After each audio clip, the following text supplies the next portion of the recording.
ආයිබෝවන් දුවේ පුතේ. අද අපි එක ශ්‍රේණිය මව්බසට අදාළ දික් ඉස්පිල්ලේ යෙදුණු වචන සහ වැකි මොනවද කියලා බලමු.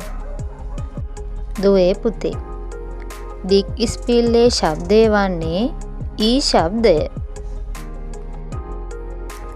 අකුරු වලට දික් ඉස්පිල්ල යෙදෙන්නේ මේ ආකාරයට.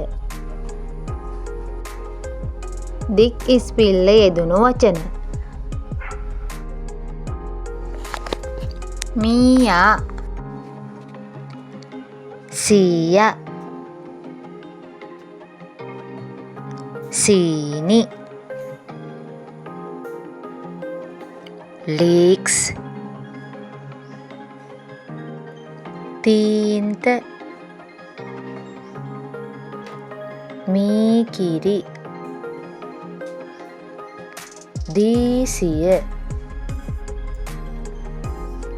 වීණාව, මීදුම,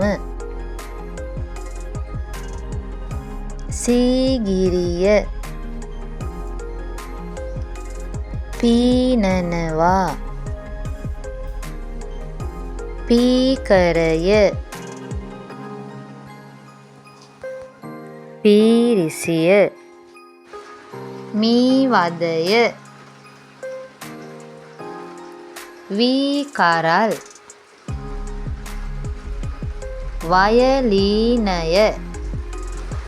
අපි දැන් දික් ඉස්පිල්ල යෙදුණු වැකි මොනවද කියලා බලමු. ගීතිකා දීකිරි බීවා. වීරවිල සීලවතී සීගිරි ගියා. නීලා මීකිරි කෑවා. මීයා චීස් දීසිය උඩ. ගීතාට ජීවනී දුන්නා.